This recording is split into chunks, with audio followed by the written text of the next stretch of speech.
Why was everyone ignoring her at the briefing table? It wasn't new. Commander Zephyr Thorne had long since learned that silence could protect better than words. Still, the murmur of polished shoes, metals clinking against crisp uniforms, and laughter echoing across the grand hall made something in her chest tighten. 17 years of service, and no one knew who she really was. The Naval Academy's ballroom glowed under crystal chandeliers that spilled light onto hundreds of dress blues.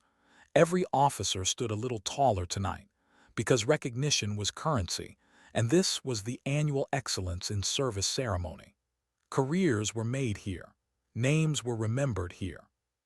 All except hers. She sat in the fourth row, posture straight, face unreadable. Her uniform was immaculate, but it lacked the crowded ribbons that others wore proudly. No campaign clusters, no valor stars. Just the basics, enough to pass inspection. Beside her, Lieutenant Commander Davis whispered with a smirk. Another year of watching the brass pat themselves on the back. Must be nice to have something worth celebrating. Zephyr didn't look at him. Didn't need to. She gave a polite nod, the kind that ended conversations. Her stillness was deliberate, controlled. The Navy distrusted anomalies, and she had learned to become invisible among them. From the stage, a booming voice filled the hall. "Ladies and gentlemen, Admiral Wesley Hargrove, United States Navy." The applause was loud, trained, obedient. Hargrove walked in like he owned the air itself. 62, his back straight as the mast of a ship, chest a galaxy of ribbons and metal. Every smile he gave seemed to cost him nothing, and mean even less. He was a man who had collected power and influence the way others collected war stories. When he reached the podium, his voice rolled like thunder. For over 2 centuries, the United States Navy has stood as the shield of our nation and the sword of our democracy. The words were practiced, smooth, patriotic, perfect for the cameras. But in the sea of shining uniforms, Commander Zephyr Thorne was the only one who didn't clap at every cue. She wasn't here for speeches. She was here because the Navy required her presence. As the ceremony moved forward, medals were pinned, hands were shaken, photographs were taken. Each name called to the stage received its applause, its moment of immortality, until the announcer's voice shifted slightly, quieter, uncertain. Commander Zephyr Thorne, Administrative Excellence and Support Services Commendation. The applause was polite, thin. Administrative Excellence, a title that translated, in the unspoken language of the Navy, to paperwork and logistics. It was how the institution rewarded those who kept the gears oiled but never touched the battlefield. Zephyr stood. Her movements were economical, every step precise, like choreography memorized long ago. No emotion, no wasted gesture. When she saluted Admiral Hargrove, the motion was textbook perfect. "Commander Thorne," he said, voice rich with ceremony. 17 years of service to our great Navy." "Thank you, sir," she replied evenly. It should have ended there, the pin, the handshake, the exit. But Hargrove didn't step back. He held his position, studying her. His smile sharpened like a blade. "You know, Commander," he began loudly, "your file crossed my desk last month. Quite fascinating reading." The laughter and chatter around the hall died.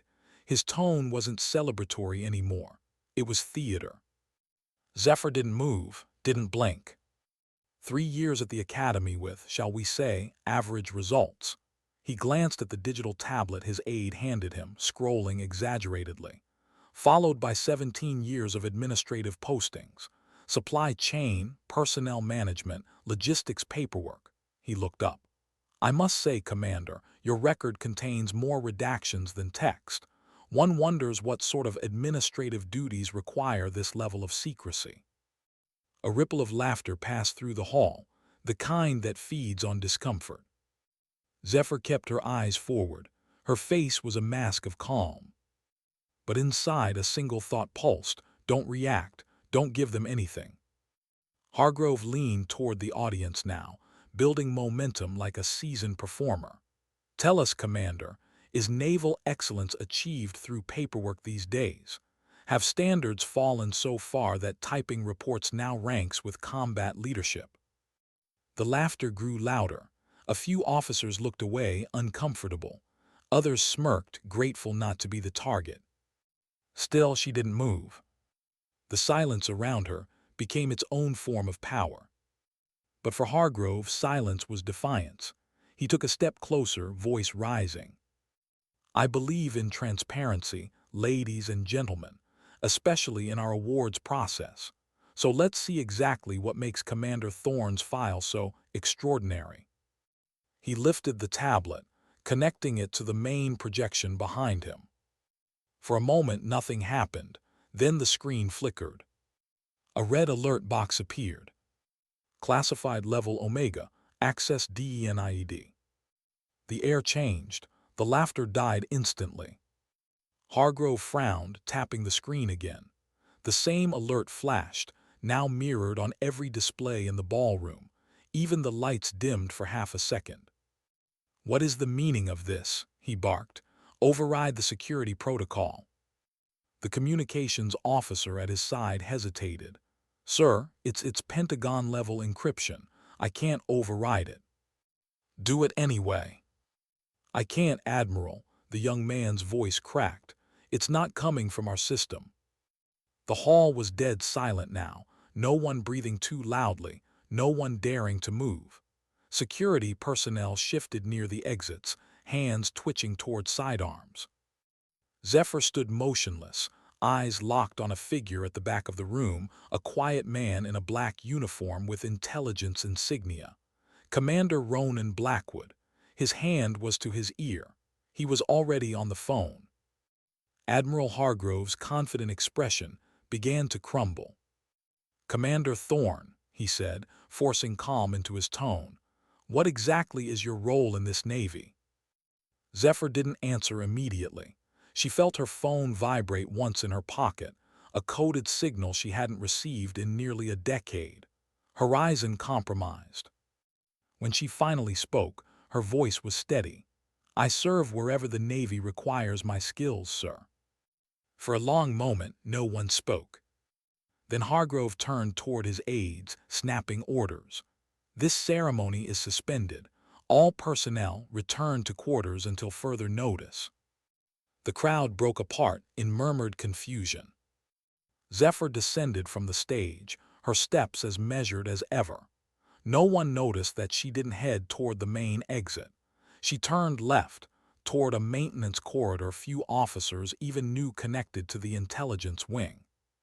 Behind her, Blackwood followed, silent as her shadow. In her quarters, she closed the door and leaned against it, only for a second, long enough to exhale. Then she began to move. Everything had a place and everything went back to it. Photos, the few she allowed herself, were slipped into a thermal disintegrator. Her duffel was already half-packed because she'd always kept it that way. The kind of habit that comes from living a double life. 17 years of work. 17 years of pretending to be ordinary. And now, because one man couldn't control his ego, everything was in danger. She opened her secure phone. The message was simple. Horizon COMPROMICD. ASSETS exposed, awaiting instructions. She deleted it instantly. Then she sat for a moment, staring at her reflection in the mirror. The woman who looked back wasn't the one they had mocked tonight. Her eyes were colder now, the color of storms at sea. She whispered under her breath, almost to herself. You couldn't let it go, could you, Admiral? Somewhere on base, Hargrove was already raging in his office, demanding files, ordering investigations. She didn't need to see it to know. Every hour he spent digging into her record brought him closer to something he couldn't begin to understand, and once he found it, it wouldn't just be his career on the line. It would be lives, whole networks, years of covert work that existed only in the margins between war and diplomacy. The kind of missions that didn't exist on paper, the kind that saved the world quietly and then disappeared. Commander Zephyr Thorne was many things. Administrative officer wasn't one of them. She rose from her chair, closing the final latch on her duffel. The night outside was calm. The base slept under a dome of stars, peaceful, unaware of the storm that had already begun. She turned off the lights and whispered into the dark. 17 years, and it ends like this. Her phone vibrated again, one final time. Another message, short and clear. Asset secure. Horizon Protocol ACTIVATD. She closed her eyes, steadying her breath. Then it begins again, she said softly. Outside, the wind carried the distant sound of waves breaking against the Annapolis shore. Somewhere in the night, a woman who had never truly existed began to disappear once more. Why was the mess hall silent when she walked in? Commander Zephyr Thorne balanced a breakfast tray in both hands, posture straight, eyes forward. The hum of morning conversation faded as she passed each table, not out of respect, but curiosity. Whispers moved faster than news in a place like this. Last night's technical malfunction had already become legend. They said her personnel file crashed the Pentagon. They said she was an auditor for internal affairs. They said she was being arrested any minute. She ignored it all. That was her gift, stillness. Protein, grains, fruit. Every choice measured, nothing wasted. When she sat, the noise slowly returned in nervous fragments. She was halfway through her coffee when the mess doors opened again and authority swept in like a storm. Admiral Hargrove. He moved with the practiced arrogance of a man used to owning every room, eyes locked on her. Conversation stopped mid-sentence. He stopped at her table, Commander Thorne. She placed her fork down precisely, hands flat on the table. Admiral, I believe military protocol requires you to stand in the presence of a superior officer.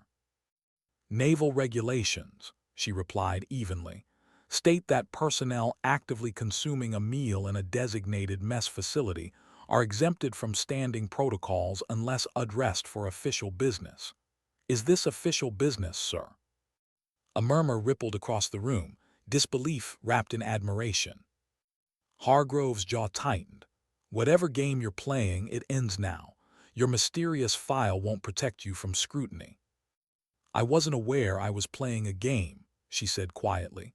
I was under the impression I was serving my country. For a heartbeat, no one moved. Then the mess doors opened once more, and the atmosphere shifted completely. A tall man in civilian clothes entered, shoulders squared, eyes carrying the weight of campaigns long past. Retired Marine General Marcus Vega. Every officer in the room instinctively straightened. Vega scanned the tables until he saw Zephyr Thorne. And then, impossibly, the old general came to attention. Full, rigid salute. The room froze. A retired four-star saluting a commander. It was more than breach of protocol, it was revelation. Thorne gave a subtle nod. Vega relaxed and continued toward the serving line as if nothing unusual had happened. Hargrove's face drained of color. He forced his voice steady. We'll finish this later, Commander. Yes, sir, she said simply. When he left, conversations erupted in hurried whispers. Vega carried his tray to her table. May I join you, Commander? Of course, General. He sat, lowered his voice. Never thought I'd see Wraith in daylight. Things must be serious. Thorne's expression didn't change. That name doesn't exist anymore. Some names never die, Vega said. I heard about last night. The old bulldog finally bit something that might bite back. Nothing is biting back, she answered. The situation is contained. He studied her eyes, saw the exhaustion she didn't show anyone else. Is it because someone's been digging into Cairo? Her fork paused halfway to her mouth. A barely perceptible hesitation, but for Zephyr Thorne, that was the same as panic. Who told you that? I still have friends in interesting places, Vega said. Friends who are worried certain files are being accessed by people without clearance. Thank you for the warning, General. She stood tray untouched. It was good seeing you. Commander Vega called after her. She turned. He looked at her with an old soldier's sadness. Watch your six. Not everyone who wears stars remembers what it means to serve. She nodded once and left. 200 miles away, a young analyst in a secure facility stared at her monitor in disbelief. Sir, she called to her supervisor, I'm tracking unauthorized searches in the classified archives. Someone's probing ghost files, operations labeled Cairo, Monte Video, Sevastopol, all coming from Annapolis Naval Base. The supervisor leaned in. How many breaches? None yet, but they're getting closer. Whoever it is knows exactly where to look. Alert Blackwood, the supervisor ordered. Trace the source, full lockdown protocols. Ronan Blackwood had been awake all night. Intelligence officers rarely slept easy, especially when red alerts started flashing words that shouldn't even exist. Ghost Division. When the trace report arrived, his jaw tightened. The access attempts came from Admiral Hargrove's own network, more specifically, his protege, Commander Vance Merrick. A bright officer, loyal, ambitious, and now dangerously curious. Blackwood's secure phone buzzed. The caller ID froze him. A name that hadn't appeared in 7 years. He answered, "This is Blackwood." "It's Wraith." Her voice calm, clipped familiar. He exhaled. "I was expecting your call." "We have a situation," she said. "Someone been looking into Cairo, Monte Video, Sevastopol. If they break those firewalls." "They won't," he interrupted. "They will eventually," she replied. "And when they do, every operative, every civilian asset, every diplomatic channel we built is exposed. This isn't about me anymore." "What do you need?" "Time," she said. "I need to contact the team." "Be careful. Hargrove's pride is wounded. That makes him dangerous." "He doesn't understand danger," she said, ending the call. In her quarters, she pulled the blackout curtains and powered on her encrypted terminal. Each keystroke was muscle memory. One by one, secure connections flickered online. Kestrel Mason, Orion Lyra. Names that didn't exist on any roster. "Commander," came Kestrel's voice, filtered through layers of encryption. "We have a problem." "I'm listening." "They're digging all 3 operations. Cairo, Monte Video, Sevastopol, someone at command level." "Hold positions," Thorne said. "Secure all channels, prep contingency plans, but don't activate." Silence, then Kestrel asked softly, "Permission to speak freely?" "Granted." "In all the years I've served with you, I've never heard you hesitate to follow protocol. Why now?" Zephyr looked around her tiny quarters, the regulation desk, the single bunk, the bare walls that hid 17 years of ghosts. "Because sometimes disappearing isn't the mission," she said. "Sometimes it's standing your ground." She disconnected before emotion could break through the calm. Hours later, across the base, Admiral Hargrove sat behind his desk, eyes burning from lack of sleep. "Find everything on Thorne," he ordered Commander Merrick. "Academy records, deployment logs, performance reviews, everything." "Sir, if her file triggered Omega clearance, digging further might." "Are you questioning a direct order?" "No, Admiral." Merrick left, but his unease followed him like a shadow. That night he sat alone in the admin building, the blue glow of monitors reflecting off his face. He dug deep, and what he found made less and less sense. Records missing, reports redacted, training certifications that ended abruptly. He muttered under his breath, "This isn't a file, it's a ghost story." No performance reviews, no disciplinary notes, nothing to prove she even existed in half the places she was supposedly stationed. At 03:00 hours, the silence in the building was absolute. He leaned back, eyes heavy, and whispered to the empty room, "Who are you, Commander Thorne?" The system answered with a soft chime, A message he hadn't requested. Unauthorized access detected. Terminal under trace. Merrick froze, his heart pounded. Then the screen went black. In another building, alarms blinked quietly on Blackwood's console. "He's in," the analyst said. "Hargrove's protege just tripped the firewall." Blackwood rubbed his temple. He doesn't know what he's touching. He typed a single command, contain.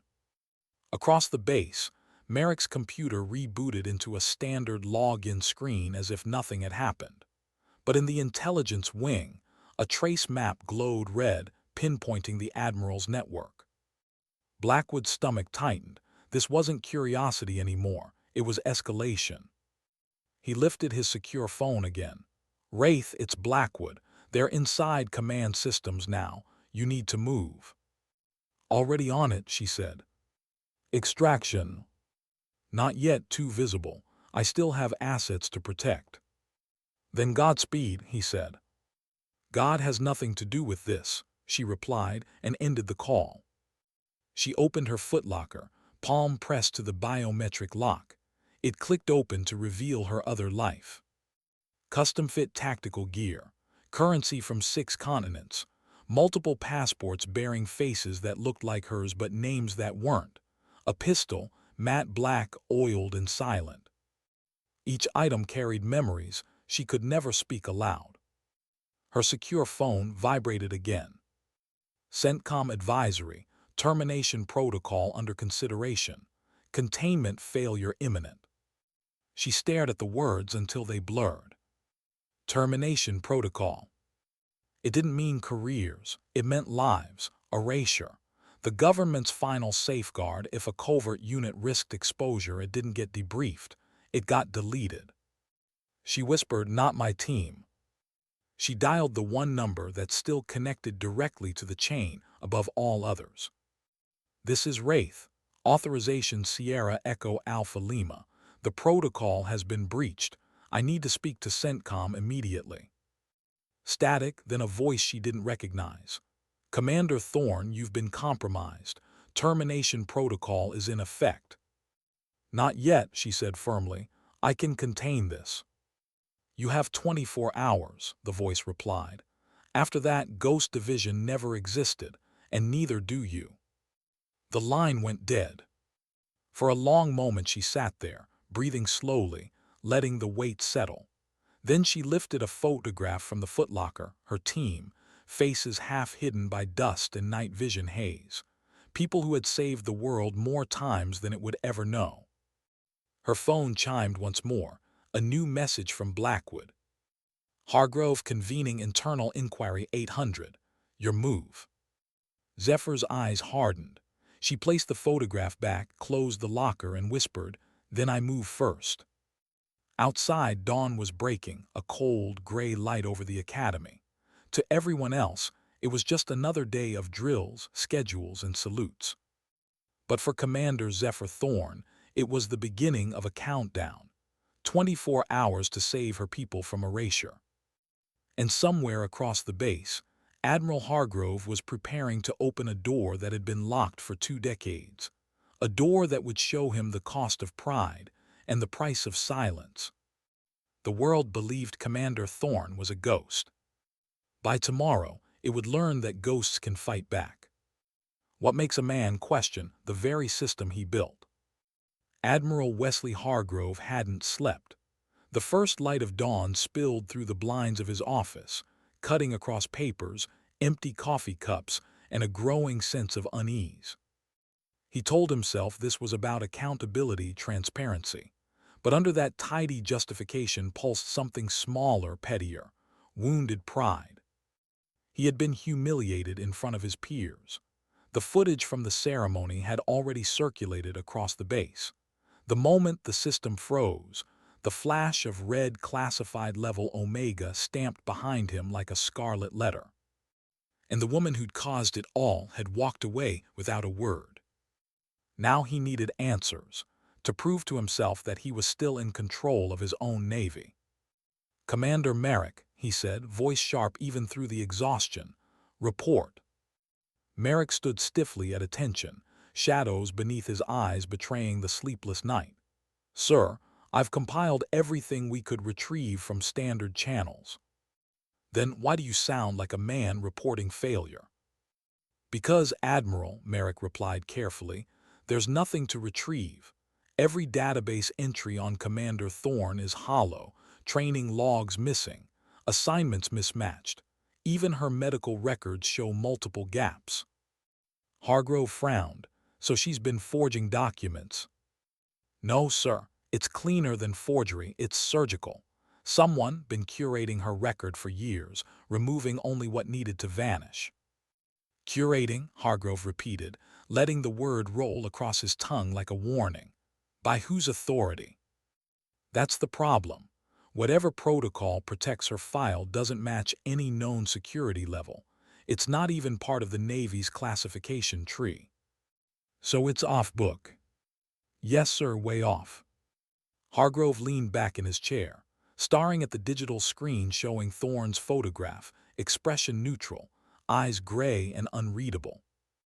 He'd seen officers like her before, too quiet, too composed, always hiding something. He straightened suddenly. "She's an infiltrator." Merrick blinked. "Sir." "She's not one of us," Hargrove said, standing. "Someone planted her here, a mole under administrative cover. That would explain the redactions, the lack of reviews. She's feeding data upward, bypassing our channels." Merrick hesitated. "With respect, sir, that's speculation. There's no indication she's acting against U.S. interests." "Then explain the Omega clearance," Hargrove snapped. "Explain how an administrative officer can lock down my entire ceremony." Merrick said nothing. "Find me proof, Commander," Hargrove said, voice low and dangerous, "before I go to Washington myself." "Yes, sir." When Merrick left, Hargrove stared at the photo again. A woman hidden behind the perfect facade of obedience. He didn't know it yet, but every command he gave from this point forward would take him closer to destroying the very thing protecting him. By mid-morning, the base was locked in quiet paranoia. Security checkpoints doubled, internal comms encrypted, unofficial rumors whispered through corridors. And in a dimly lit office beneath the intelligence wing, Ronan Blackwood watched a live trace of those security sweeps. His coffee sat untouched, his attention fixed on one monitor flashing red. "Admiral Hargrove just pulled a secure conference with senior command," his analyst said. Topic: Commander Zephyr Thorne, classification override request. Blackwood swore under his breath. He's really going to do it. He grabbed his secure phone and started to dial, then stopped. Thorne had warned him she needed time, but time was running out. He stared at the wall clock, 21 hours left. Across the base, Thorne's movements were deliberate, invisible. She blended in, the perfect ghost among uniforms. But every step she took, every glance she avoided, was measured to evade surveillance. She knew Hargrove would move fast. Men like him always did, not out of wisdom, but fear of losing control. In her mind, she replayed the last mission that had gone dark, Cairo. The images came back in flashes. Smoke, gunfire, screams muffled through comms. 37 hostages, everyone extracted alive. And the man in charge of it all, General Marcus Vega, saluting her this morning, reminding her that ghosts never truly disappear. Her phone buzzed once, a single vibration. Blackwood's code, one word: brace. She closed her eyes. It was starting. In the main conference room, senior officers assembled, a closed-door meeting by Hargrove's order. Around the oval table, a dozen decorated men and women sat rigidly, waiting. Hargrove stood at the head of the room, tablet in hand, presentation ready. 17 years ago, he began, Commander Zephyr Thorne graduated from this very academy with unremarkable scores, average performance, limited leadership potential. She was assigned to administrative services, where she should have remained for a standard 4-year rotation. He tapped the screen. A timeline appeared, red gaps highlighting inconsistencies. Instead, we find anomalies, gaps in service. In 2007, she disappears for 2 months while assigned to the Pacific Fleet. In 2011, another gap, coinciding with the diplomatic crisis in Cairo. In 2015, she vanishes again during the Sevastopol standoff. The officers exchanged uncertain glances. These, Hargrove said, are not coincidences. They are cover-ups. Someone inside our own structure has been protecting her, manipulating records, shielding operations that never should have existed. Commander Merrick stepped forward. His tone was uneasy. "Sir, the security lock on her file isn't from any internal source. It's a specialized encryption not found in Department of Defense systems. The level of access—" In other words, Hargrove cut in, someone has placed this officer above accountability. He turned, eyes hard, and I intend to find out who. He gestured to the comms officer. "Pull her full personnel file, visual projection. Override all locks." The young man hesitated. "Sir, the system." "Do it." He keyed in the commands. The lights dimmed slightly. For a heartbeat, nothing happened. Then every screen in the room flickered. A sharp electronic tone filled the air. Security protocol engaged. The conference doors locked automatically with a heavy click. "What the hell?" Hargrove began. Then the main screen changed, a live encrypted feed. Ronan Blackwood stepped through the side entrance flanked by 2 security officers. His usual quiet restraint was gone. His presence filled the room. "Admiral Hargrove," he said evenly, "you've accessed materials beyond your clearance level, potentially compromising active operations." Hargrove's face reddened. "You're out of line, Commander. You have no authority to interrupt this briefing." "This isn't about authority," Blackwood said. "It's about containment." The room went still. Then the main display shifted again. The secure feed stabilized, and the image of the chairman of the Joint Chiefs filled the screen. Every officer stood instinctively. "At ease," the chairman said. His tone was calm, but his eyes were steel. "Admiral Hargrove, you have triggered multiple classified protocols by attempting to access an Omega-level file. Do you understand what that means?" Hargrove straightened. "With respect, sir, I was investigating an officer with unexplained gaps in her record. There's a potential breach of national security." "You're correct," the chairman interrupted, "but not the way you think." The door at the back opened, and Commander Zephyr Thorne walked in. She wore the same uniform she'd always worn, plain, regulation perfect, but something in her bearing had changed. The room seemed to recalibrate around her presence. Even Hargrove felt it. "Commander Thorne commands Ghost Division," the chairman said. "For 20 years, she has led covert operations critical to national security, missions that never happened, threats neutralized before the world even knew they existed." Hargrove blinked. "Ghost Division." "That's classified above top secret," Blackwood said quietly. "It's real, sir. You just didn't have the clearance to know." Thorne stepped forward, placing a small device on the table. A holographic display flickered to life. Images, mission logs, fragments of truth. "Cairo 2011, she said. 37 diplomatic personnel extracted from a siege. Officially, there was no siege. Montevideo 2013, weapons shipment intercepted before it reached 3 major capitals. Officially, customs inspection success. Sevastopol 2015, extraction of a double agent whose intelligence prevented open war." She looked around the room, voice low but unwavering. "Every one of these operations saved lives. None of them can ever be acknowledged." The silence that followed was total, the kind that bends time. Hargrove's mouth opened, but no words came. Finally he whispered, "You were there in Cairo." Thorne's eyes flicked toward him, just once enough to confirm it. And something shifted in him. because he remembered a call he'd gotten years ago, the night his niece Elizabeth, a junior diplomat, had nearly died overseas. She told him she was saved by embassy security. By luck. Now on the holographic display he saw the truth, a photo of the extraction. Smoke, flames, soldiers leading civilians to safety. Among them, Elizabeth Hargrove, half-burned dress, tear-streaked face. And beside her, barely visible, the woman he had mocked on stage. "You saved her," Hargrove whispered. "I did my job," Thorne replied, "just as I've done for 17 years. The chairman's voice filled the room again. "Admiral, your actions have compromised multiple active operations. Your curiosity nearly exposed personnel still deployed." Hargrove's voice broke slightly.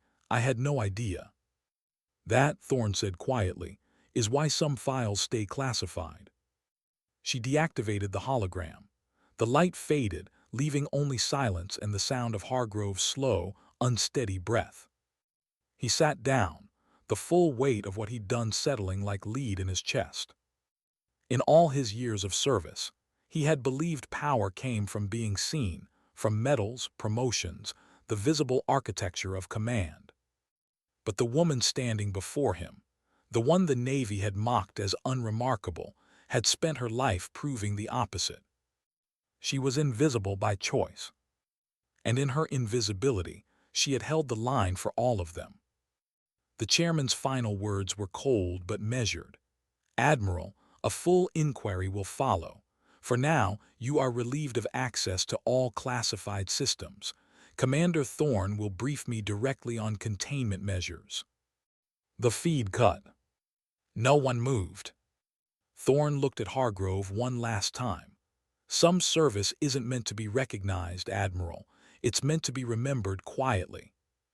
Then she turned and left the room. And for the first time in his career, Admiral Hargrove didn't have a word to say. Outside, the corridors buzzed with quiet confusion, whispers of what had just happened, though no one would ever know the truth. In the distance, the afternoon sunlight glinted off the Chesapeake Bay. And somewhere beneath those waters, deep in a classified operations bunker, a file labeled Ghost Division was already being rewritten. What happens when truth arrives too late to fix the damage? Admiral Wesley Hargrove sat alone in his office, the weight of silence pressing heavier than any reprimand. The blinds were drawn, the air still. On his desk lay a single photo, his niece Elizabeth, beaming at her wedding, a smile that shouldn't have existed, a life that by all rights had been saved by a ghost. He'd spent his whole career chasing recognition, medals, promotions, influence. And yet, the woman he'd mocked had saved his blood. Without asking for credit, without even letting him know. He pressed his palms together, elbows on the desk, eyes fixed on the framed photograph. "I thought I understood service," he whispered. But the room didn't answer. There were no speeches, no applause, no command beneath his feet now, only the echo of choices he could never undo. The report from the chairman's office had arrived that morning. "Access revoked, security inquiry pending." A polite way of saying his career was over. He'd been ordered not to leave base. He wasn't under arrest, not yet, but the Navy had a way of ending a man without ever saying the word fired. He looked at the letter on his desk, half finished, his resignation. Words of apology that could never reach the right ears. He wanted to write something that would make it right, something that would honor her, but how do you honor someone whose existence was never meant to be known? He whispered her name into the stillness, Commander Zephyr Thorne. Even saying it out loud felt wrong, as if the walls themselves were listening. And somewhere deep inside, he felt something break, pride giving way to humility. Across the base, in a reinforced room beneath the intelligence wing, Commander Thorne stood before a holographic display of red alerts. Termination protocol initiated. Time remaining 15:47:00. Her jaw tightened. She could feel the clock in her chest. The chairman's order had contained mercy, but not enough. The protocol had been triggered the moment Hargrove breached Omega clearance. Every asset, every operative tied to Ghost Division was now considered a potential exposure risk. In less than 16 hours, the system would erase them, digitally, financially, physically if necessary. Ghost Division didn't just vanish, it was deleted. Blackwood entered quietly, closing the door behind him. "They're not stopping the timer," he said. "I didn't expect them to," she replied. "You bought us a little breathing room by facing Hargrove publicly, but Command doesn't trust containment. They never do." He studied her face, even now calm, controlled, but behind that composure he saw it: exhaustion, fear, the cost of 17 years of pretending. "What's the plan?" he asked. "I'll extract the team myself," she said. "Initiate reactivation orders, prepare transit channels. No digital communication. Hand-delivered instructions only." "That's a lot to do in 15 hours. Thorne looked at him. "We've done more with less." He hesitated. "You can still walk away. Let the system clean itself, survive." She shook her head. "Survival isn't the mission, preservation is." That night, Commander Vance Merrick couldn't sleep either. His conscience was a war zone. He'd been the one running the searches, the one who had followed Hargrove's orders, and in doing so, had nearly destroyed an entire division of people who didn't officially exist. He sat in the glow of his terminal, the same one that had blacked out the night before. His hands hovered over the keyboard, unsure whether to type or pray. The more he uncovered, the more impossible it became to understand how the Navy, his Navy, could harbor something like Ghost Division. And yet the evidence was undeniable. Mission logs that weren't supposed to exist. Hostage lists that had been erased from the press. Intelligence cables that had prevented wars the world never even knew almost happened. He thought of Commander Thorne, the woman he'd seen mocked, dismissed, humiliated in front of hundreds. The way she hadn't fought back. Now he knew why. She didn't need to. His terminal blinked. An encrypted message appeared on screen: no origin. Just coordinates and a single line of text. "You're in too deep to stop now. Meet me in sublevel 3W." Merrick hesitated only a moment before grabbing his coat. Sublevel 3 was off-limits after hours. Half-lit, echoing with the hum of old ventilation and buried power lines. She was waiting there, Commander Thorne, standing by a metal case the size of a footlocker. "Commander," he said quietly, "how did you—" "You've been tracing me since last night," she interrupted. "I traced you back." He swallowed. "If you're here to report me, I deserve it." "I'm not here to report you." She unlocked the case and lifted the lid. Inside lay a collection of mission disks, old-school encrypted drives, each labeled with a single word: Cairo, Montevideo, Sevastopol. "Is this—" "The truth," she said, "unfiltered, unredacted." He stared at the drives. "Why show me this?" "Because you're already in it," she said simply. "You might as well know what you almost destroyed." She handed him one of the drives. "Play it." He inserted it into the nearby console. Static filled the room. Then images appeared: night vision footage of a burning compound, screams, the sound of gunfire. A woman's voice giving calm orders under fire. "Delta 1, shift flank. Bravo, cover evac route. No casualties." It was her. He watched her pull a wounded man out of the blast zone, dragging him to safety with methodical precision. The man's face came into view, a U.S. diplomat. "That operation saved 37 people," Thorne said. "The government denied it happened, so we disappeared instead." Merrick looked at her, not as an officer but as a human being. "How do you live like that, doing everything right and pretending it never happened?" She smiled faintly, a ghost of warmth. You stop measuring life in recognition. You start measuring it in lives kept alive. He said nothing for a long moment. Then, I want to help. Her gaze softened. You already have. She reached for a small encrypted data key and placed it in his hand. If anything happens to me, this holds the failsafe. The coordinates, the backup identities, the off-grid locations. Deliver it to General Vega, no one else. He nodded slowly. Why me? Because you still believe service means something. Outside, rain began to fall light at first, then harder, tapping against the concrete walls like the ticking of a clock. 15 hours became 14.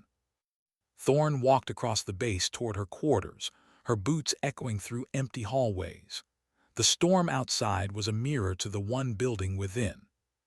She paused by a window, looking out across the Chesapeake. Lights shimmered off the water like scattered stars. 17 years. 17 years of invisibility. 17 years of silence.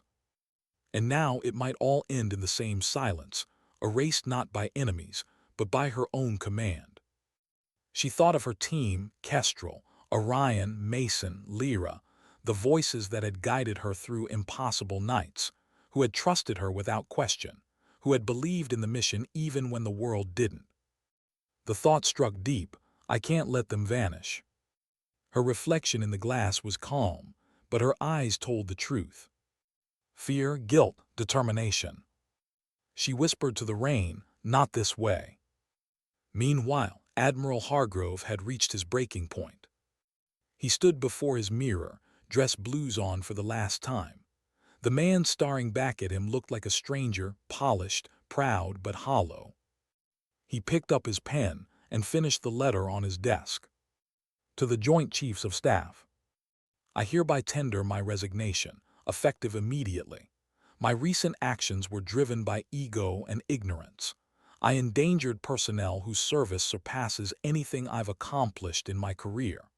I recommend Commander Zephyr Thorne and her team be granted the operational autonomy necessary to continue their work. Some heroes should not be hidden, but if they must be, they deserve protection, not punishment. Respectfully, Admiral Wesley Hargrove, Ret. He signed it, exhaled, and placed the pen down. He'd spent a lifetime learning to command others. Tonight, he'd finally learned how to own a mistake. The intercom buzzed softly. Admiral, you have a visitor. He frowned. At this hour. The door opened. Commander Thorne stood in the frame, her uniform rain-damp, her face unreadable. Commander, he said quietly, or should I say something else? Commander is fine, sir. My rank is real even if my record is. He nodded slowly. You're leaving. I have to. Ghost Division's been compromised. Because of me. She shook her head. Because of exposure, it was bound to happen someday. You just sped up the clock. He managed a weak smile. You always were better with time than I was. She studied him for a moment. The man who had tried to destroy her and had, in the end, destroyed himself instead. Why didn't you ever defend yourself? He asked. All those years of rumors, the laughter, the empty commendations, why say nothing? She answered softly, because the mission mattered more than my pride. He nodded, and this time, the respect in his eyes was real. He stood, drew himself upright, and saluted her. It was slow, deliberate, and for the first time in his long, decorated career, it was sincere. She returned it with perfect precision. Command should have been yours, Commander, he said. I see that now. We each serve in our own way, she replied. As she turned to go, he called after her. What happens to Ghost Division now? She paused at the door. We adapt, we evolve. Then, with the faintest trace of a smile, that information is classified, Admiral. When she was gone, Hargrove looked once more at the photograph of his niece.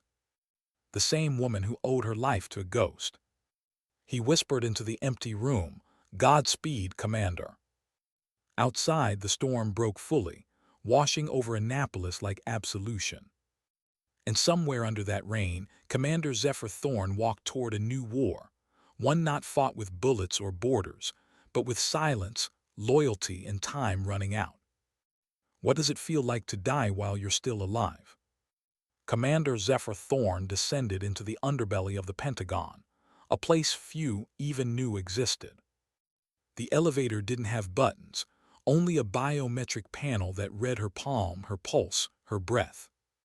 It took her down 12 floors below ground, past the echo of normal military operations, into the quiet heart of shadows. When the doors opened, the air was colder. Sterile still. A place built for secrets.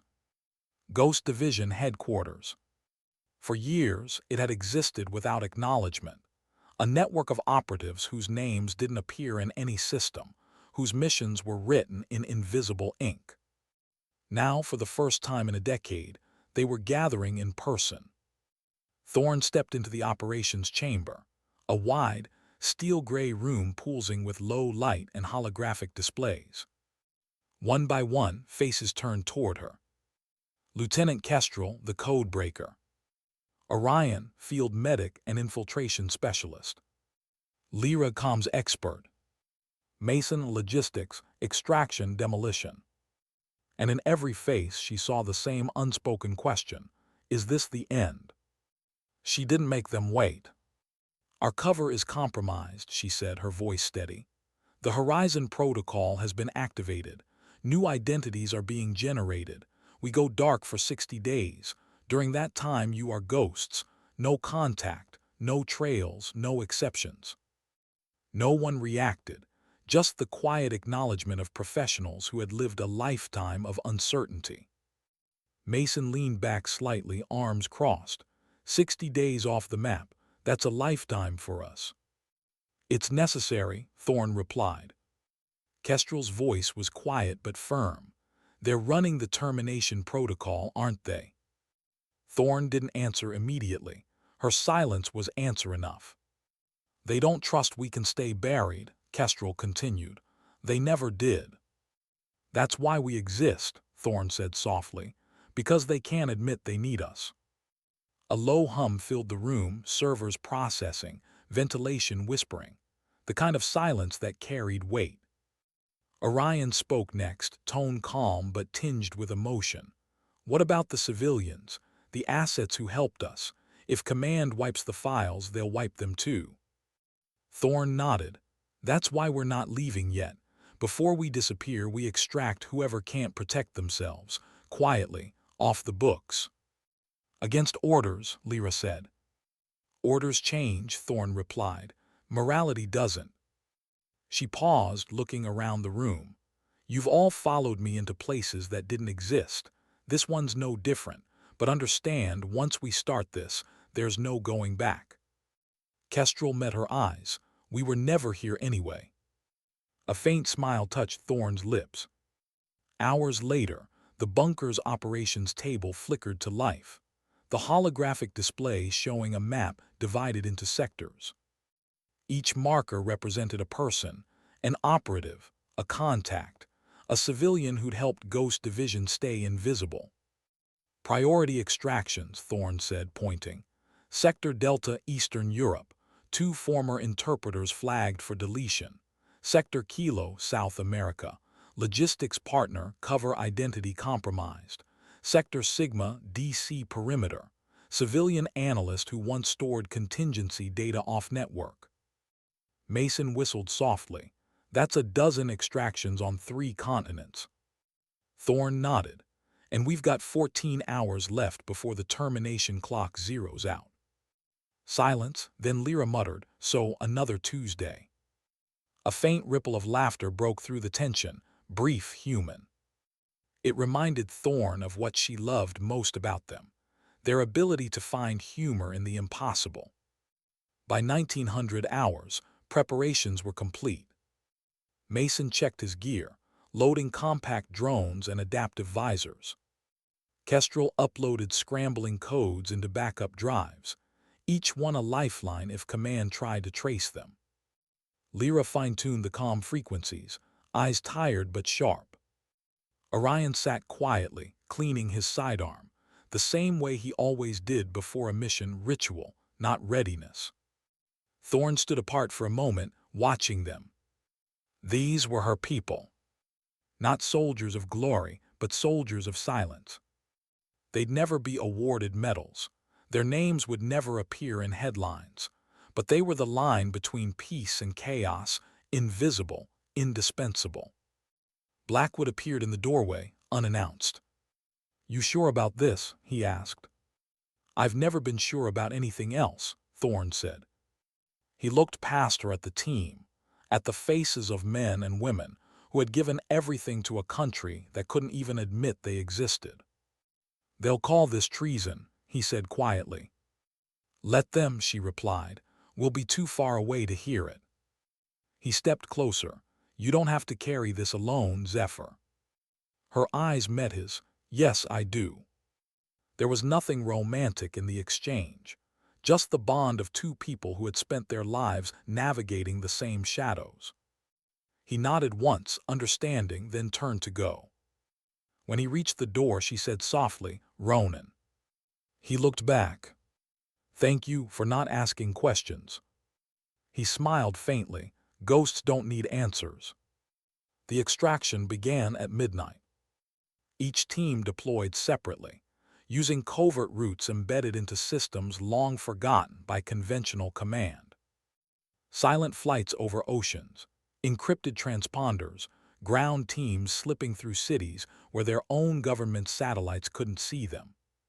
Thorne coordinated from the field, her comms silent except for coded bursts. No words, just confirmation pings. Each one meant another life saved, another asset pulled out of the fire before deletion. By 300, 5 extractions were complete. At 417, Lyra's voice broke static. "Sigma target secure." Thorne exhaled, relief laced with exhaustion. 8 hours left. Then the channel cracked. "Commander, this is Kestrel. We've got a problem." "Go ahead." "Command," flagged your biometric ID. "The termination protocol's accelerating. They're targeting you directly." Thorne froze. "ETA." "Less than 5 hours." "Understood." "Commander." "Stay on mission," she said sharply. "No deviations." The channel went dead. For a moment, she stood motionless in the cold night air. The faint hum of the portable comm rig buzzed against her ear. Somewhere far below, waves crashed against the shoreline, the rhythm of time slipping away. She whispered to herself, 5 hours. Then she started moving again. At 600, Ghost Division regrouped at a remote airfield on the East Coast, a forgotten strip once used for training exercises, now abandoned to fog and weeds. Their transport waited, an unmarked C-130 with no registry, no flight plan. The horizon burned faintly with dawn. As the team loaded gear, Orion looked at her. "This feels like goodbye." Thorne didn't answer immediately. "It's not goodbye, it's transition." He nodded. "You always did have a poetic way of saying run for your lives." That earned a small, weary smile. Once everyone was aboard, Thorne climbed into the cockpit. Mason closed the ramp, sealing them inside the metallic belly of exile. "Where to?" the pilot asked. She handed him a sealed envelope. "Coordinates. Open once we're in the air." He nodded, engines roaring to life. As the aircraft lifted, Thorne allowed herself a final glance through the small window. Annapolis, a blur of rooftops and history fading beneath the clouds. The place where she had been humiliated, unmasked, and finally seen. She closed her eyes. Not in peace, but in quiet defiance.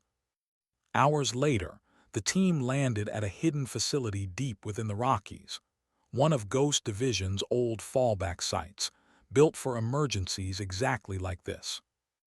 They filed into the debriefing chamber. The air smelled of dust and iron like memories. Thorne stood at the head of the table, exhausted but composed.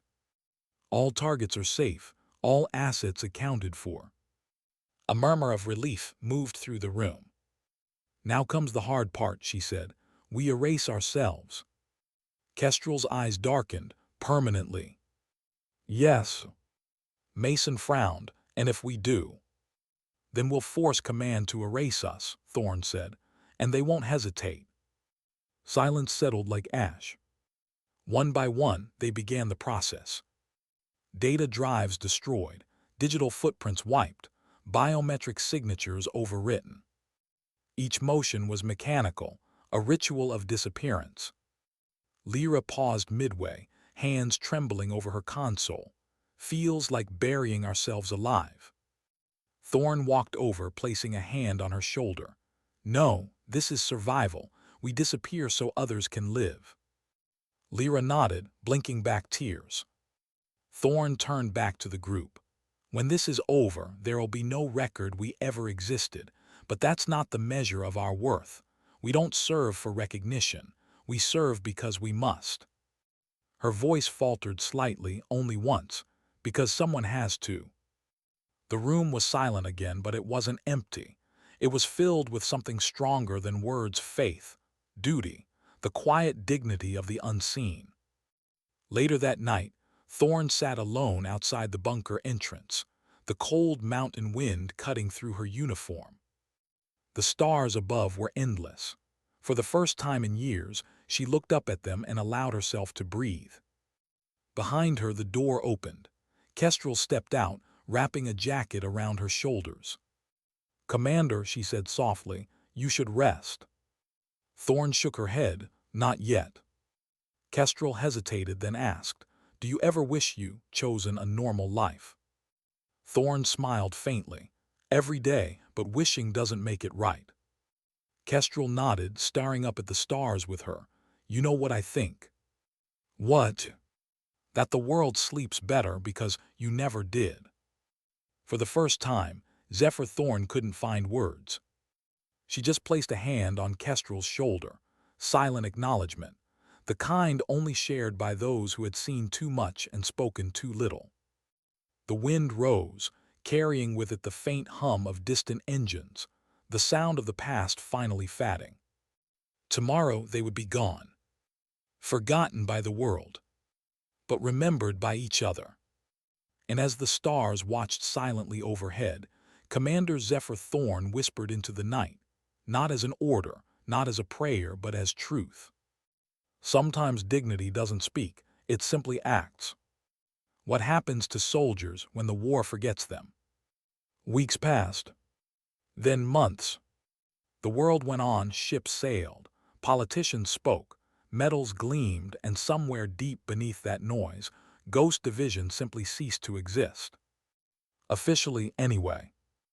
Their names were wiped from databases, their files destroyed, their pay accounts frozen, their families told they'd been reassigned or lost in training accidents. But in the Rockies, beneath miles of granite and cold silence, the ghosts lived on. Commander Zephyr Thorne stood in the dim light of the underground operations room, watching as her team adjusted to their new existence. The walls no longer hummed with the confident rhythm of active missions. Now it was the quiet sound of rebuilding, low voices, clacking keyboards, the sighs of people learning to live without acknowledgement. Lyra reconfigured the comm systems, adapting old encryption protocols into closed loops. Mason turned a maintenance wing into an armory, just in case the dead decide to fight back, he joked. Kestrel was buried in code, rewriting the algorithms that once connected them to command, now turning them into barriers that kept the outside world away. And Thorne watched. She had become the gravity holding them together, the still center in a world that had erased them. But inside she was unraveling. Each night she'd stand at the observation deck, the bunker's only window, a slit cut through the rock, and look at the stars. The same stars that had once guided ships and soldiers alike. They no longer comforted her. They only reminded her of distance. 17 years of service, and this was the reward, to fade away so others could sleep in peace. She wasn't bitter, not exactly. She just couldn't shake the question that had haunted her since the day the screen flashed access denied. When does service become sacrifice? Hundreds of miles away, Admiral Wesley Hargrove watched the sea from his private deck, retired now, though the title still echoed in his head like a ghost limb. He'd left Annapolis quietly. No press, no farewell ceremony, just a signed resignation and a lifetime of regrets. But the guilt hadn't left him. It haunted him in the rhythm of the tides, in the silence of an empty office, in the memory of a woman's voice saying, "The mission matters more than recognition." That voice had changed him. Broken him maybe, but also remade him. He had spent months pulling every quiet string left to him, favors, contacts, debts from old campaigns. And tonight, his work was finally complete. In a sealed envelope lay authorization papers, unsigned but official, transferring surplus budget and advanced communication equipment to a non-existent facility listed under a maintenance code in the Rocky Mountains. No one would question it. No one could. He picked up the pen and wrote the final word, approved. Then, for the first time in his life, he smiled without ego. Service, he realized, wasn't about being remembered. It was about doing what was right when no one was watching. Back beneath the mountains, Thorne walked the dim corridors, each step echoing against the steel floors. Her team had learned to make this place theirs. It was quieter now, calmer. For the first time in years, they weren't running toward chaos. But peace was a strange thing for people like them. It felt unnatural. Kestrel sat in the calm bay, staring at lines of code scrolling across her screen. "You ever think about what it'd be like to have a normal job?" she asked suddenly. Thorne stopped beside her every day. Coffee breaks, PTO, getting yelled at for being 5 minutes late instead of for breaking international law. Thorne smirked slightly. "You'd last an hour." "Yeah," Kestrel admitted, "but it'd be one hell of an hour." They shared a quiet laugh, brief, real, the kind that only exists between people who have seen death and chosen to live anyway. Then a soft ping interrupted them. Kestrel frowned. Incoming signal, low frequency, old protocol. Thorne's tone shifted. Source. Not military, encrypted civilian relay, but the signature looks familiar. "Put it through." The speakers crackled with static. Then a calm voice spoke, distorted but unmistakable. "This is General Marcus Vega. If you're hearing this, you're still alive." The team froze. Vega's voice continued, steady and deliberate. "I won't ask where you are, and you shouldn't tell me. But know this, you're not forgotten. There are still those who remember the work you did, even if they can't admit it. There's movement in the East, chatter about a cell acquiring tech that shouldn't exist. It's the kind of problem you were built for." Thorne exchanged looks with her team. The message paused, then resumed. "You're off the books now. No orders, no command, no backup. But if you still believe in the mission, follow the coordinates at the end of this transmission." A soft beep followed, then the coordinates appeared on the screen. Eastern Asia. Remote, isolated. Then silence. Mason broke it first. "We're ghosts, Commander. We shouldn't even be hearing this." "Maybe ghosts are exactly who he needed," Lyra said. Kestrel looked at Thorne. "Orders." Thorne stared at the map, a pulse of red light blinking like a heartbeat. For the first time in months, she felt something wake up inside her, the sharp clarity that came with purpose. "Prep the briefing room," she said. "We move at dawn." Later, alone in her quarters, Thorne opened her secure case, the one she'd almost destroyed after Annapolis. Inside were fragments of her life, old mission tags, field patches, a worn photograph of her team standing in front of a desert sunrise. She held it for a long time. Then her secure comm buzzed once, an incoming message, encrypted through a deep channel. Only one person could have reached her that way. She answered softly, "Ronan." Commander Blackwood's voice replied, "You're alive." "So are you." "I hear retirement suits Admiral Hargrove. He's been busy." Thorne raised an eyebrow. "Busy how?" "Redirecting resources. Quietly, you'll see." She smiled faintly. "He's trying to make it right." "He's succeeding," Blackwood said.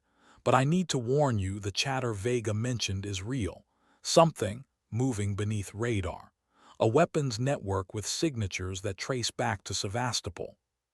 Thorne's voice hardened. "That operation was buried 10 years ago." "Apparently not deep enough." "Send me what you have."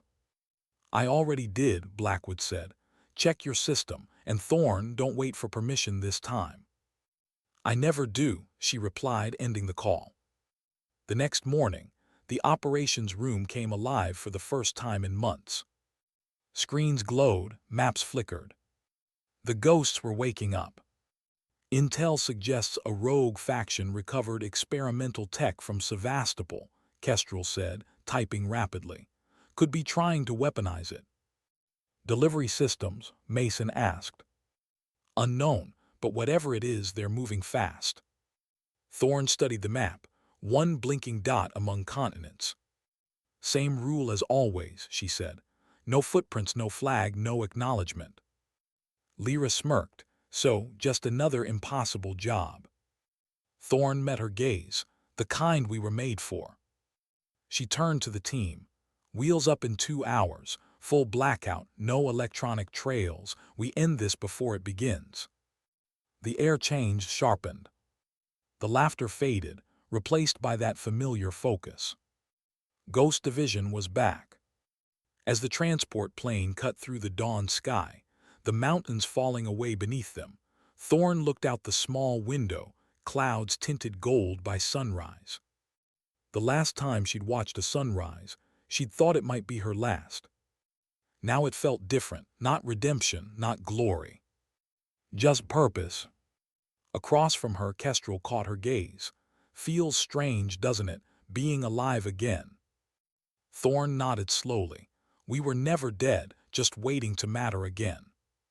Kestrel smiled. "Then let's make it count." Thorne turned back to the window. Below, the world stretched endless. Oceans, borders, cities that would never know the names of the people keeping them safe. She spoke quietly, more to herself than anyone else. "We disappear so others don't have to." The engines roared, the light grew stronger. And for the first time in a long time, Commander Zephyr Thorne allowed herself to believe, not in survival but in meaning. Back on the coast, Admiral Hargrove stood in his study, watching the morning sun burn across the horizon. His phone buzzed, a single message from an untraceable number. "Signal reacquired. Ghost Division operational." He smiled, the smallest, proudest smile of his life. He whispered, "Good hunting, Commander." Then he turned, poured himself a cup of coffee, and sat down to read the morning reports, as if the world hadn't just been saved by ghosts. Because that was the point. It wasn't supposed to know. And somewhere, high above a sleeping world, a woman stared down at the endless blue and whispered a quiet oath, not for recognition, not for revenge, but for remembrance. Sometimes the ones you erase are the ones who keep you alive. How do you fight an enemy that knows who you are, because it used to be you? The jet's cabin lights glowed low, humming with tension. Ghost Division was airborne over the Pacific, en route to a sector that officially didn't exist, a research outpost carved into the cliffs of the Kamchatka Peninsula. The coordinates General Vega had sent matched Blackwood's data, a rogue private military cell calling itself Helix Unit. No flags, no loyalties. Funded by governments that needed results but didn't want fingerprints. And now they had something dangerous, an old weapon system Thorne had helped bury in Sevastopol years ago. A prototype so powerful the Pentagon had ordered it erased from history. Project Seraph. She thought she'd destroyed every trace of it. She'd been wrong. The cabin vibrated as turbulence rolled through. Mason adjusted his harness, grumbling, "I still can't believe we're going after our own ghosts." Kestrel looked up from her tablet. "Technically, we're going after your old blueprints, Mason." "Semantics," he muttered. Thorne half listened, half drifted into memory, the flash of light, the explosion at Sevastopol, the screaming comms that went dead one by one. She had ordered the destruction herself, had stayed behind to ensure the files were wiped. That mission had cost them a teammate, Lieutenant Raymai Hassing. And now, the chatter suggested Helix Unit's lead engineer was someone who'd once served under her command. Raymai. She didn't tell the team that yet. Not until she knew for certain. She stared out the window, clouds rolling beneath them like smoke. The past never really burned away. It just waited for oxygen. At 400 local time, they touched down on a frozen plateau. No lights, no signal, only wind screaming across snow. Thorne led the way, goggles reflecting the faint aurora overhead. Behind her, Kestrel carried the comm unit. Mason hauled gear. Orion scanned the perimeter with thermal optics. The entrance to the Helix facility was camouflaged, a sheer cliff face with an invisible door keyed to motion patterns. It opened with a whisper, releasing stale air from deep within. They slipped inside. The interior was a maze of steel corridors, humming generators, low red light. Lyra patched into an auxiliary terminal, whispering, "No external network. They're completely isolated." "Good," Thorne said. "Means we can control the silence." They advanced quietly, shadows among shadows. In one room, they found what used to be a lab, overturned tables, half-assembled drones, chemical tanks labeled Seraph Engineering Prototype. Mason knelt beside a shattered console, whistling under his breath. "This is next-generation kinetic AI. We killed this tech for a reason." "Someone revived it," Thorne said. "Question is why?" Then Kestrel froze. "Commander, you need to see this." On the central display, she'd managed to restore fragments of a corrupted log. It flickered static, then a video feed. Raymai's face appeared. Older, harder, his once warm eyes now cold with something else, conviction, maybe, or madness. "If you're watching this," he said, "then you're too late. Project Seraph was never meant to be destroyed. It was meant to evolve. You destroyed the old version. I built something better." He leaned closer to the camera. "You taught me, Zephyr. You taught me that silence protects more than words. But silence also kills truth. I won't be part of your lie anymore." The feed cut.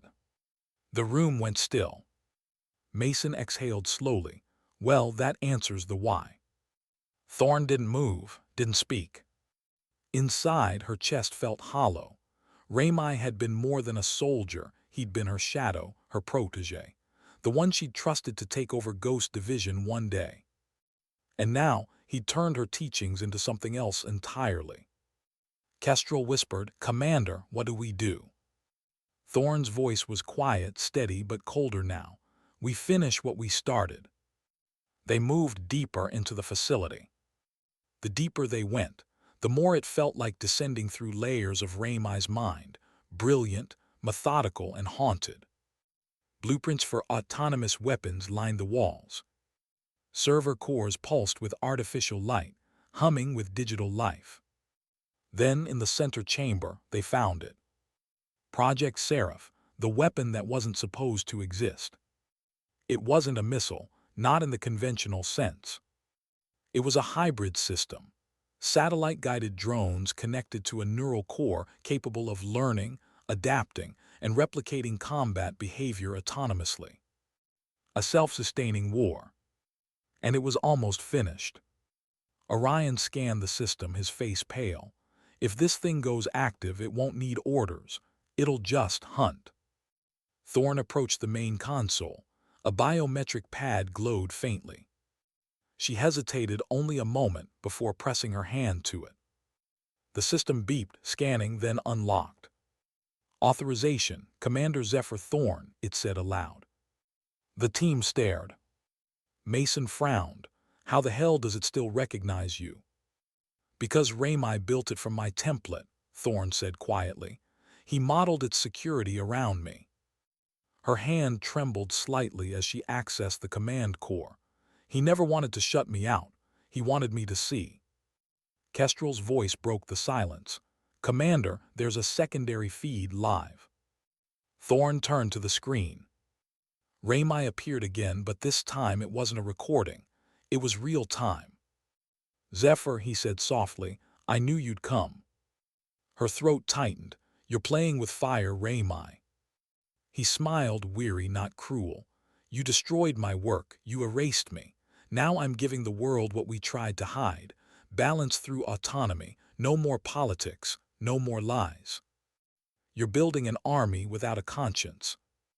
"I'm building one without corruption," he countered. "Machines don't lie. They don't betray." She took a slow breath. "You've been betrayed before, I get it, but this isn't salvation. It's annihilation." Maybe annihilation is what it takes to reset. The room darkened, the system pulsed red. Somewhere deeper in the facility, turbines roared to life. Kestrel shouted, "He's activating the launch sequence." "Shut it down." "I can't. It's remotely coded through a live neural relay. It's locked to his biosignature." Thorne's voice dropped to a whisper, "Then we find him." They raced through the corridors, alarms blaring now, lights flashing crimson. Every door they passed told a story of obsession. Ramai's notebooks filled with equations, his handwriting fraying into madness. He had believed in her once, too much. Now he was trying to finish her work his way. They reached the control chamber, massive, glowing with holographic schematics of drone swarms preparing for deployment. Ramai stood at the far end, framed by red light, hands on the console. He didn't turn when she entered. "You should have let me die in Sevastopol." "I tried to save you," she said. "You didn't want to be saved." He looked back, eyes hollow. "You saved the world and buried me with it." "Because I had to protect something bigger than either of us." He smiled bitterly. "And now I'm protecting it from you." Thorne stepped closer, slow, deliberate. "This isn't protection, it's vengeance." He raised a small control device. "Maybe vengeance is the only truth left." Her voice softened. "You don't have to do this." He hesitated just enough for Kestrel to reroute the power grid. Sparks flew. The lights dimmed. Mason lunged, tackling Ramai from the side. The device skidded across the floor. Thorne grabbed it, slamming it against the console. The system screamed, alarms spiraling into chaos. Kestrel yelled, "We've got seconds before overload." Thorne's voice was sharp, "Evacuate." But Ramai clutched her arm, eyes wide. "If you shut it down now, everything burns, the data, the truth, me." Tears welled at the edge of her vision, unseen, unwanted. "Then you die for something that doesn't deserve you." He laughed, broken, resigned. "Maybe that's all I ever was." Before she could stop him, he slammed his hand onto the console. The core flared, light consuming everything. She shouted his name. Then the explosion ripped through the chamber. When she woke, the world was dust and silence. The ceiling was half collapsed. Alarms still blinked weakly, fading. Kestrel and Orion were beside her, dragging her free. "Commander, we have to move." She looked back, the control room engulfed in flames. Ramai was gone. "Is it over?" Mason asked. Kestrel checked her console, still blinking weakly. "Systems offline. Seraph neutralized." He took it with him. Thorne stood slowly, her body shaking from exhaustion. She stared at the wreckage, a tomb built by genius and grief. The weight of it pressed against her chest. He was the best of us. Kestrel touched her arm. "He learned from the best of us." Thorne said nothing. She turned toward the exit. "We're done here." As they stepped out into the frozen dawn, snow fell silently, covering the ruins of Helix, each flake a quiet eulogy for the ghosts of men who believed too much in salvation. Thorne paused, looking out across the endless white. Raymai wanted a world without lies, she murmured. He forgot that truth costs more than anyone can afford. Kestrel looked at her. What now, Commander? Thorne took a deep breath, the cold air burning her lungs. Now we go home. But we don't have one. She nodded, then we build one. The wind howled through the mountains, carrying away the last traces of Helix and the man who had tried to reshape the world. And as the sun broke through the clouds, Commander Zephyr Thorne closed her eyes and whispered the only words that still mattered. Not every ghost is meant to haunt. Some are meant to guard. What does it mean to win a war no one will ever know existed? 3 weeks had passed since Kamchatka. The world never learned what happened in those frozen mountains. No headlines, no briefings, no acknowledgments. But somewhere in the quiet corners of the intelligence world, whispers moved. About a facility erased from maps. A storm of fire on a forgotten coastline. And a single name buried deeper than the rest. Zephyr Thorne. She woke each morning before dawn. The habit never left. The Rockies were colder now, heavy with snow. Ghost Division had rebuilt, smaller, quieter, but alive. The bunker hummed again, not with war but with purpose. New routines, new missions, small ones, precise ones. Humanitarian operations cloaked under data recovery shells. Saving lives beneath the radar of politics. They had become what they were always meant to be. Not soldiers. Not spies. Guardians. And yet she still felt him. Raymai's ghost lingered like static in her mind. Every system she touched, every encrypted string she wrote, carried echoes of his genius. Of his faith, twisted but sincere. Sometimes she caught herself whispering to him in the dark, not in guilt, but in remembrance. We did it, Raymai, the world's still breathing. It didn't feel like victory. It felt like survival. That morning she found Kestrel on the comm deck, hunched over a series of encrypted feeds. The soft blue light of the monitors painted her face in shadow. "You're up early," Thorne said. Kestrel glanced over, eyes tired but alive. Never went asleep. Something wrong. Not wrong, just new.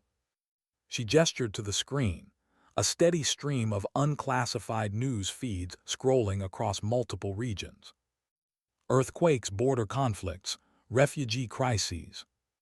Kestrel's voice softened. The world's tearing itself apart again. It always was, Thorne said quietly. We just learned how to hold it together quietly. Kestrel turned, searching her face. And if Command finds out we're still operational? Thorne smiled faintly. Then we'll disappear again. Ghosts don't ask permission. Kestrel hesitated, then asked, "Do you ever regret it?" "What?" "Everything, the secrecy, the years lost." Thorne looked out the narrow window slit. Snow drifted softly through the dawn. "I used to," she admitted. "But regret's just another kind of noise. It keeps you from hearing the reason you started." She turned back to her. "I don't regret service. I regret how long it took to understand what it meant." Kestrel nodded slowly. "And what does it mean?" Thorne's eyes were steady. "It means protecting even those who will never thank you, even those who will never know." Across the ocean, in a quiet seaside town, Admiral Wesley Hargrove walked along the pier, the cold wind tugging at his coat. Retirement suited him uneasily. No subordinates, no strategy, no noise. Just the sound of waves and the weight of memory. He had sent no message since the night. He approved the transfer that funded Ghost Division's rebirth. He told no one about the file he'd rewritten, the clearance he'd buried, the ghost he'd chosen to protect. Some debts, he believed, should never be repaid, only carried. That morning, he stopped by the bench overlooking the bay. A package waited there, wrapped in plain brown paper. No address, no return label. Just a single word handwritten, Horizon. He sat, opening it slowly. Inside lay a small metal tag, her old nameplate. Commander Zephyr Thorne. And beneath it, a note in her handwriting. We still serve. Quietly. You did the right thing, Admiral. The world will never know, and that's how it should be. Stay in the light. We'll handle the dark. Hargrove read the note twice, his hands trembling slightly. Then he smiled, closing the box. The tide rolled in, breaking softly against the rocks. And for the first time since Annapolis, he felt peace. Back in the Rockies, the team gathered around the main table, their makeshift family bound by silence and purpose. Lyra laid out the next mission briefing. Humanitarian corridor in northern Africa, local militia targeting convoys, no official involvement. Thorne scanned the report. What's the directive? Assist, extract, vanish. Thorne nodded. No engagement unless provoked. We're ghosts, not gods. Mason smirked. I like that slogan, should put it on a patch. Ghosts don't wear patches, Kestrel muttered. Then we'll get invisible ones, Mason shot back. Even Thorne couldn't help a small laugh, brief but real. It struck her then how this group born from erasure had somehow found something rare in the aftermath. Belonging. Not in titles or uniforms, but in the quiet promise between them. They didn't need to be remembered. They just needed to matter. All right, she said softly, let's move. The meeting dispersed. The bunker returned to its low hum. Thorne lingered by the table, fingertips brushing the holographic map. So many borders, so many broken lines. Her mind drifted to the ballroom in Annapolis, to the humiliation, to the red alert flashing access denied. The irony struck her now. That night had been the beginning of her erasure and the start of her freedom. Sometimes the world had to destroy you to make room for who you were meant to be. That evening, she stood outside the bunker's main gate. The wind was sharp, pulling through the valley like breath through stone. The stars glittered in the endless dark. Behind her, the team packed for the next operation, laughter, boots, quiet voices. Ahead of her, the unknown stretched infinite. She closed her eyes and listened. Not for orders, not for applause. Just for the heartbeat of a world she had sworn to protect. Blackwood's voice broke the silence. He'd appeared beside her, as if from the air itself. Thought I'd find you here, he said. She smiled slightly. You always do. He handed her a small device, a portable data chip. Final message from Vega. He's retiring next month, said you'd understand. She took it, inserted it into her wristpad. Vega's voice filled the air, faint but clear. Thorne, if you're hearing this, I'm stepping down. The world's changing again, faster than any of us can contain. They'll forget what we built, but that's fine. We didn't build it to be remembered. We built it to last. Keep them safe. That's all that matters. And if you ever need the light again, find it in the people, not the system. The message ended. Thorne stood silently for a long moment. Then she whispered, Understood, sir. Blackwood watched her, then said quietly, You ever think about stopping? She shook her head. You can't stop being what you were made for. You can only decide how to use it. He nodded, understanding, then turned back toward the bunker. Try to get some sleep before wheels up. She didn't answer. When he was gone, she looked up once more at the stars. They seemed closer tonight, less like distant fire, more like witnesses. She thought of every person who'd been lost to silence, Rami, Vega, even Hargrove in his way. Each one a flicker in the dark, gone but not erased. And she realized something simple, something the years of secrecy had kept her from seeing clearly. Service wasn't about dying for something. It was about living quietly for it. Dawn broke over the mountains, gold and clean and silent. The team boarded the unmarked transport, their gear minimal, their voices low. As the engines whined, Thorne took her seat beside the window. Below, the world spread out, rivers, forests, towns that would never know their names. She watched the clouds drift past and thought of all the stories that would never be told. And in that thought there was peace. The voiceover softened, her tone steady, resolute, quiet as a heartbeat. We don't fight for applause. We don't serve for recognition. We do it because someone has to, because silence, when used right, can save lives. Some wars end, others just change shape. But the purpose stays the same: protect, preserve, endure. She closed her eyes as the jet rose higher, the world falling away beneath her. The light hit her face, bright, warm, unfiltered. In that light, the ghosts of her past faded at last. And the woman who had once been a secret became something more powerful than legend. She became the silence that guarded the world. The final line came like a breath, soft, reflective and certain. Sometimes dignity doesn't speak. It simply acts. Fade to black. Music swells, slow, orchestral, resolute. The screen lingers on a final image. A metal tag half buried in snow, glinting in sunlight. Commander ZPHRTHRNE, Ghost Division. Then silence.